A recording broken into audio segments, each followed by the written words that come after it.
Confidence, confidence, confident. I can be confident, confidence, confidence, confident. I can be confident at work. Hello and welcome to the Confident at Work podcast. I'm your host and your confidence coach, Anna Manning. And today I want to ask you a question. How do you think you deserve to be spoken to at work? What's your answer? Now, here's the second question. How do you speak to yourself at work? Do those two things match up? So let's say you said you deserve to be spoken to with, I guess I would say respect and patience. Do you speak to yourself with respect and patience? So in my case, do I speak to myself with respect and patience at work? The reason that I'm asking you this question today is because somebody got in touch with me to deliver a training workshop called 3 Steps to Quieten Your Inner Critic. So I went to look at the data that I've been collecting around confidence at work, and the first question that I ask in that data sample is, do you tend to be self-critical at work? And we're getting up towards 2,000 people that have answered that question. So it's actually 1,720. And guess how many of them said yes?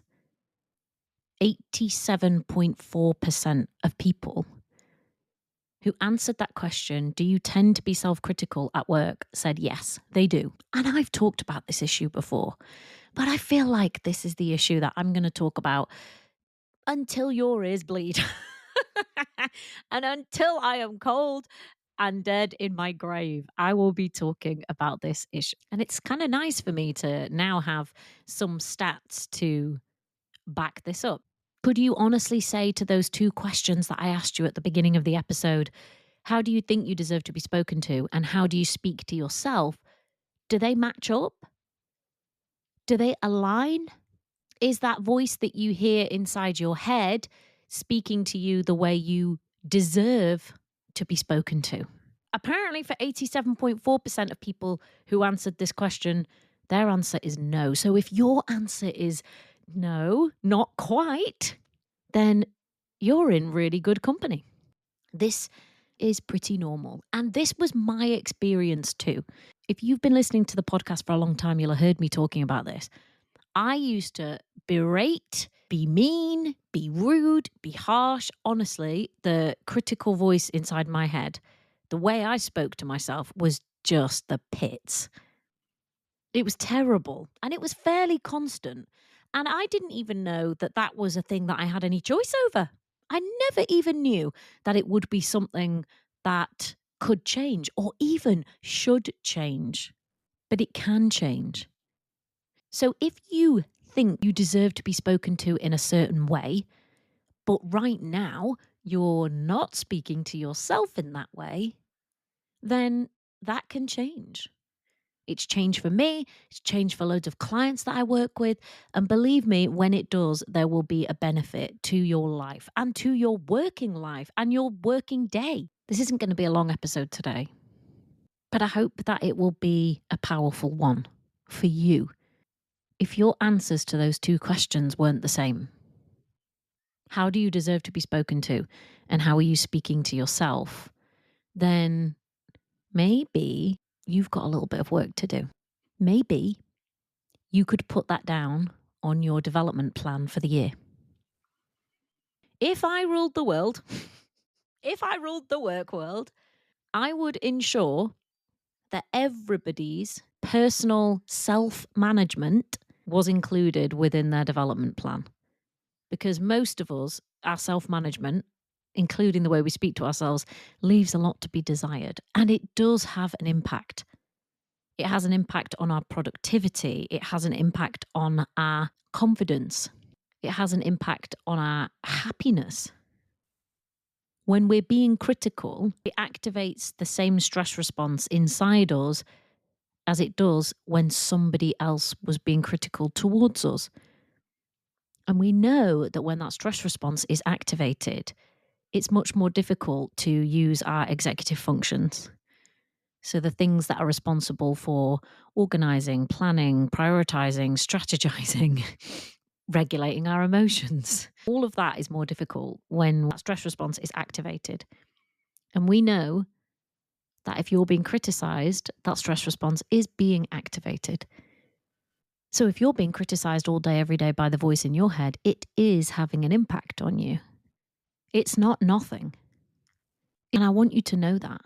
I want you to understand that. You know, they sometimes say, if you had a billboard, what would you put on it? And I think I would put on it, stop being such a dick. Open brackets to yourself, close brackets. I used to be such a dick to myself. It was ridiculous. That's too many dicks in one sentence. But you get my point. Life's tough when someone's criticizing you all the time. I hope that you don't have anyone else in your life who's criticizing you all the time, although you may do, or you may have had in the past. For anyone who has experienced that, I'm sure they'd tell you it was a very difficult, demoralizing, confidence knocking, sapping experience. And it's not one that I think any of us would volunteer for. And yet, most of us fail to notice, spectacularly fail to notice, the criticism that goes on internally. And you'd be forgiven for not noticing it. People don't talk about it. Nobody points it out. People don't even say, oh, basically, I have this voice in my head and it criticizes me. And when I do things, it tells me that I'm an idiot and that I don't belong here and that why the hell did I do that and that I'm shameful and bad. People don't say stuff like that, do they?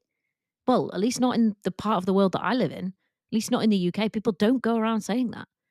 And yet, out of the 1,700 people who filled out this confidence assessment, 87% of them are having those conversations in their head all the time.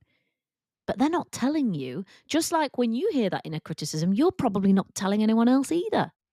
I really believe that we need to start having this conversation because, you know, this stuff thrives in silence.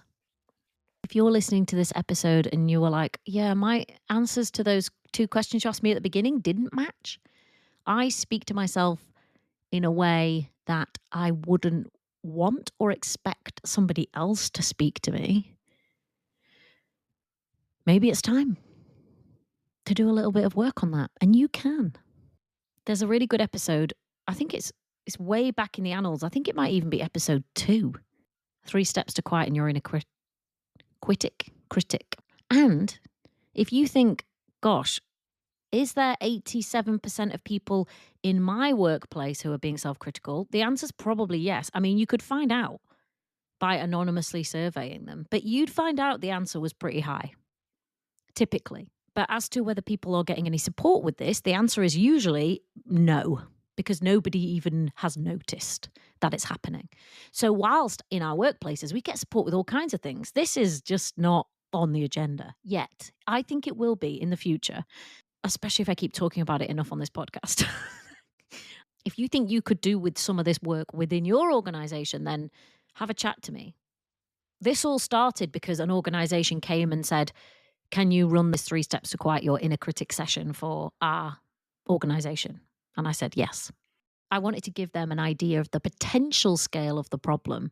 So I checked out that data that said 87% of people who'd filled out this assessment said they tend to be self-critical. And who knows what the result would be in your organization or in your team or even in your department. But I can tell you that it will not be nothing. This is a really common problem, and it's a really commonly unaddressed problem. And there are all kinds of impacts happening all day in the heads of your employees, your staff, your team, your people, and probably even you if you haven't quite got a handle on this issue yet. So you have your marching orders. If this is relevant to you, get it on your development plan. And if you don't dare get it on your development plan because you think it's embarrassing that you have a critical voice inside your head, believe me, whoever's reading it's going to have one too. But okay, just put it in your own little development plan in your own mind or in your phone notes. When it comes to building professional confidence, this is one of the key, if not the key, but it is one of the key things that I see getting in the way of people's professional confidence. Once you have solved this issue, you will be I think, on the home straight in terms of confidence. And I'm pretty confident in saying that because I've been doing this work for 6 years now and I've seen it many, many, many, many, many times. And maybe if you dare, you can even have the conversation with someone you trust, someone you love, or maybe just, someone in your team who feels cool. You can say, do you know, sometimes I'm a bit critical to myself in my head. I don't say anything to anyone, but I have this sort of critical voice and it, gives me a bit of a hard time. And they'll probably say, oh God, yeah, me too. Never told anyone that before. You could have some really interesting conversations. I would love to go into an organization and have like 20, 50, or 100 people in the room and say to them, how many of you are doing this? How many of you are critical? If people were being honest, hands would go up. And I think your organization would be shocked, even though they actually know it because they're doing it too. The boss is doing it too. But none of us need to be doing it. But in order to stop doing it, we have to start talking about it. So here I am, talking about it. Last thing today, the podcast, dun, dun, dun, dun, dun, dun, is hosting a free online masterclass. This is the first time that the podcast has hosted a masterclass, but I was thinking about all of the different topics that we talk about on the podcast. We talk all about how to grow your professional confidence. I was like, what if the podcast could take it a step further from giving you information to actually helping you start to apply it? So that's what we're doing. The How to Grow Your Professional Confidence Masterclass is the overarching work that I teach everyone that I come into contact with. And what it does is it takes the things that you have kind of learned and you've been absorbing from this podcast, and it helps you to actually personalize it for you. So you'll come away from that class understanding how high and low confidence is created, the things you need to focus on in order to grow your confidence. And within that class, within that 60 minutes, you'll create your own personal plan because everyone's is going to be a little bit different that you can take away so you can start actually implementing this stuff. So it's quite practical.